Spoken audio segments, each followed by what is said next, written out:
Sejam então bem-vindos aí a mais uma aula de física. Bom, nessa oportunidade agora, a gente vai falar um pouquinho aqui sobre a força de atrito, tá certo? Pois bem, então, primeira coisa, a gente tem que saber o que gera essa força de atrito, o que é a força de atrito, né? E quais são as características que a força de atrito tem. Então vamos lá, por parte então. Então, o que gera a força de atrito? A força de atrito ela é gerada por conta da existência de irregularidades, de reentrâncias, de imperfeições que existem numa superfície. Então, por exemplo, imagine você que eu tenho uma determinada superfície aqui, que eu julgo ser essa superfície uma superfície lisa, sem aspereza, mas quando eu venho aqui e coloco nessa superfície uma lupa, o que vai acontecer? Eu já vou ver que essa superfície ela não é perfeitamente lisa, ela possui aqui algumas reentrâncias, algumas imperfeições. E essas imperfeições na superfície são as responsáveis aí pela força de atrito, tá certo? Então, a força de atrito é gerada por conta disso, ok? Bom, a força de atrito, como a força é uma grandeza vetorial, perceba então que ela tem as três características que todo vetor possui, né? Então, ela tem intensidade, ela tem direção e ela tem sentido. Tá certo? A gente vai apresentar para você aqui então as três características que a força de atrito possui, que são essas aí, né? A intensidade, a direção e o sentido. E também eu vou apresentar para vocês aqui quais são os tipos de força de atrito que nós estudamos então aqui na física. Então vamos na sequência aqui, né? Ver quais são os tipos de força de atrito. Eu vou abreviar a força de atrito por FAT, tá bom? Então, vamos ver aqui quais são os tipos de FAT. Então, olha só. A literatura apresenta para a gente aqui dois tipos de força de atrito. Eu tenho uma primeira força de atrito, que é chamada de FAT estática. Eu tenho uma força de atrito chamada de força de atrito estática. E eu tenho uma outra força de atrito, que é chamada de FAT cinética, ou FAT dinâmica. Pois bem, então, qual é a diferença, gente, entre essas duas forças de atrito aqui, a estática e a cinética, ou a dinâmica? Pois bem, como a própria semântica da palavra aqui indica, a força de atrito estática é aquela que vai acontecer quando o sistema estiver em repouso. Então, quando o sistema estiver parado e sendo impedido de ocorrer um movimento por conta de uma força de atrito, essa força de atrito é chamada de força de atrito estática. Vou dar um exemplo bem simples para vocês entenderem a força de atrito estática, né? Você está aí assistindo essa videoaula agora, vamos imaginar que você queira empurrar um objeto. Você quer empurrar uma carteira. Aí você faz uma força, sei lá, de 1 Newton na cadeira e não consegue empurrar a cadeira. Se você fez uma força de 1 Newton na cadeira e não conseguiu empurrar a cadeira, é porque tem uma força contrária àquela força, anulando ela. Essa força é a força de atrito estática. E ela vale quanto? Ela vale 1 Newton. Se você fizer uma força de 2 newtons e a cadeira, o objeto que você está querendo empurrar, ainda continuar parado, é porque ainda existe uma força de atrito atuando sobre o objeto. Quanto que vale essa força de atrito agora? Vale 2 newtons. Se eu fizer uma força de 3 newtons e o objeto continuar parado, é porque ainda tem uma força de atrito. Só que ela agora vale quanto? Vale 3 newtons. Então, gente, a força de atrito estática, ela é constante ou ela é variável? Ela é uma força variável. Tá certo? Ela é variável. Como vocês puderam perceber aí, quando a gente vai aumentando a força sobre o objeto e ele continua parado, a força de atrito que está respondendo, ela vai aumentando. Então, a força de atrito estática, que é aquela que atua quando os sistemas estão em repouso, ela é uma força variável. Só que o lance é o seguinte, gente, ela varia até quando? Até o infinito? Não. Chega um momento que você consegue romper com a inércia do repouso e colocar o objeto que estava parado em movimento. Tá certo? Então, olha só, quando você tem a situação onde a força de atrito atinge o máximo valor que ela pode atingir, nós falamos que naquele momento o sistema está na iminência de movimento. Então, o que significa a palavra iminência? Cuidado, não é eminência, é iminência. Então, iminência significa algo que está prestes a acontecer. Então, quando a força de atrito estática atinge o máximo valor que ela pode possuir, o seu sistema está na iminência de movimento. Ele está assim, até tremendo com vontade de se movimentar. qualquer força um pouquinho maior que você exercer sobre o sistema, ele vai quebrar a inércia do repouso e vai começar a se movimentar, tá certo? Aí, quando o sistema já começa a se movimentar, ainda continua existindo uma força contrária ao movimento.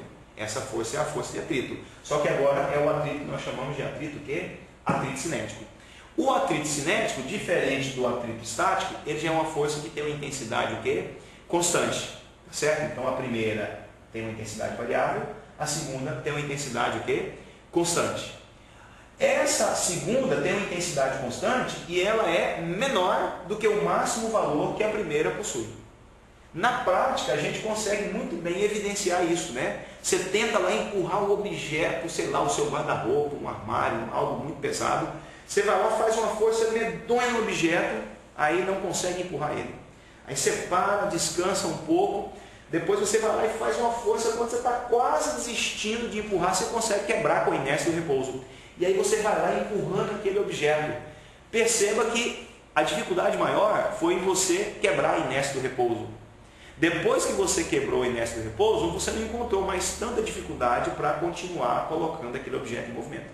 Porque ali já passou a atuar a força de atrito cinética, que tem uma intensidade constante, cujo valor é menor que o máximo valor que a força de atrito estática consegue, né, atingir. Tá certo? Então nós temos essas duas forças aqui. Ó. Se a gente fosse plotar um gráfico, onde nesse gráfico a gente pudesse identificar as forças que atuam sobre o objeto que está recebendo uma outra força com a intenção de colocar ele em movimento, a gente poderia representar um gráfico mais ou menos assim. Imagine que esse eixo X aqui, o eixo das ordenadas, seja que o eixo das abscissas, desculpa, seja o eixo onde tem a força que atua sobre o objeto, tá certo? E o eixo Y aqui, o eixo das ordenadas, seja o eixo onde está aqui a força de atrito, FAT. Então, eu poderia plotar um gráfico desse jeito aqui, gente, ó, uma reta crescente, partindo da origem, chegando nesse ponto aqui. Depois, eu poderia colocar aqui uma reta constante a partir desse ponto aqui. Pois bem, se eu olhasse para esse gráfico aqui, ó, teríamos condições de identificar aqui quais são as forças? Eu teria. Essa primeira que eu representei de vermelho aqui, ó, seria quem? Seria a FAT estática ou seria a FAT cinética? Essa aqui seria a FAT o quê? A FAT estática. Por que seria a FAT estática? Porque a intensidade dela está variando. Já essa segunda reta aqui, que é constante, seria quem? Essa aqui já seria, né, a nossa FAT cinética. Por que seria a FAT cinética? Porque ela tem a intensidade constante. E mais, este ângulo aqui, ó, você tem condição de saber quanto que vale exatamente esse ângulo aqui, ó. Quanto que vale esse ângulo de inclinação aqui? Esse ângulo de inclinação vale exatamente 45 graus. Por que ele vale exatamente 45 graus? Porque quando a força de atrito estática está atuando, o nosso sistema está em repouso, ele está parado. Então, se você fizer uma força X, o atrito vale X. Se você fizer uma força 2x, o atrito vale 2x. Então, esse cateto é igual àquele, a tangente é o cateto oposto pelo cateto adjacente, como é igual, tangente, cujo ângulo vale 1, é 45. Por isso que esse ângulo aqui é um ângulo de 45 graus. Tá certo? Então a gente já sabe que a força de atrito é uma força contrária ao movimento, ela sempre vai tentar impedir a ocorrência de movimento. Ela pode ser de dois tipos, ela pode ser estática ou cinética. A primeira é variável, a segunda é constante. Tá certo? Bom, na sequência, o que eu vou mostrar para vocês agora? Eu vou mostrar para vocês agora como que a gente determina as características vetoriais dessa força. Bom, quais são as características então vetoriais que nós precisamos conhecer da força de atrito? São aquelas três lá, ó. A direção, certo? O sentido e a intensidade. Então nós precisamos determinar essas três características aqui que a gente consegue dessa forma, então, caracterizar de uma vez por todas, né, a força de atrito. Então vamos lá, primeiro, qual que é, gente, a direção da força de atrito? A direção da força de atrito sempre vai ser a mesma do movimento. Ela é a mesma do movimento. Professor, como assim? Como assim a força de atrito tem a mesma direção do movimento? Por exemplo, se eu pegar aqui o meu dedo e começar a escorregar ele aqui para baixo no quadro, tem uma força de atrito que está tentando impedir a ocorrência do movimento do dedo. Qual que é a direção do meu movimento aqui? Não é a vertical?